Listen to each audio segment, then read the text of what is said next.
और याद रखना, केवल पूजन करने से मेरे शंकर भगवान प्रसन्न नहीं होते, केवल विधि और विधान से मेरे शंकर भगवान कभी प्रसन्न नहीं होते, केवल व्रत रख लेने से मेरे शंकर भगवान कभी प्रसन्न नहीं होते, केवल साधना में डूब कर बैठ जाने से मेरे शंकर भगवान प्रसन्न नहीं होते, केवल तपस्या कर लेने से मेरे शंकर भगवान प्रसन्न नहीं होते, किसी नदी बावड़ी तालाब के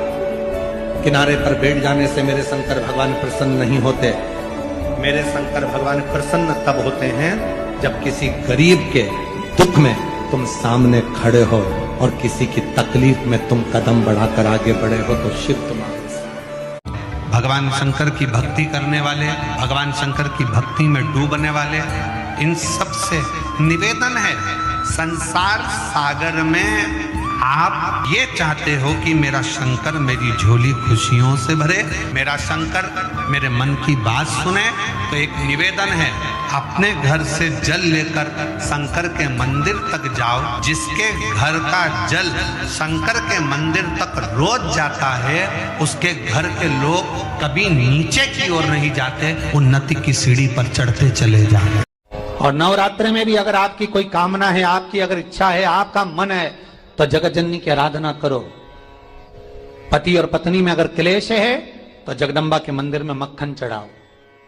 प्रेम बढ़ जाएगा। किसी मंदिर में फूल चढ़ाने से बढ़कर है किसी मंदिर में कचरा पड़ा हो, पोछा लगाना, झाड़ू लगाना, कचरा सोरना और उसको उठाकर एक कोने में ले जाकर डस्टबिन में डालना। फूल चढ़ाने से बढ़कर पुण्य है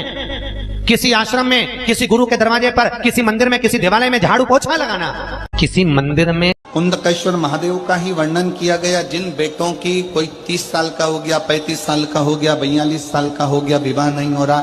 लड़की 35-36 साल की हो गई, 40 वर्ष की हो गई, 27 साल की हो गई, विवाह नहीं हो रहा, बहुत चिंता में हो, बहुत टेंशन में हो, तो शास्त्र कहता है, हमारा शिव महापुराण का कथा वर्णन करती है, हाथ में 2 लोटा जल, 2 लोटे जल लीजिए और दोनों लोटे जल से शंकर भगवान का, जिस लड़का लड़की का विवाह नहीं हो रहा, उसी का हाथ से शिवलिंग पर दोनों लोटा जल आधी आधी मात्रा में चढ़ाइए। मतलब थोड़ा थोड़ा जल कुंदकेश्वर महादेव के नाम से चढ़ाइए, वही जल लेकर जाइए और बेलपत्र के वृक्ष के नीचे उसी जल से 7 धार,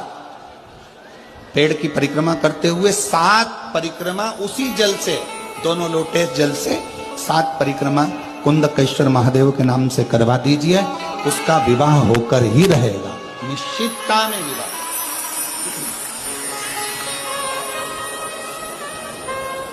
कुछ महीने, ज्यादा से ज्यादा 3 महीने, 3.5 महीने, 4 महीने, और हमें तो जब ऐसा लग रहा है कि मेरा ये काम हो ही नहीं रहा, अटक रहा है, तो सोमवार की अष्टमी जब पड़े तो वो थोड़ी सी जो भस्म है वो उस रुद्राक्ष पर 5 मुखी पर अघोरेश्वर महादेव का नाम लेकर चढ़ा दी जाए, और उसी भस्म को खाकर, उसी भस्म का तिलक लगाकर यदि कार्य के लिए जाया जाए तो वो कार्य सफल होता ही है, उसमें अड़चन आई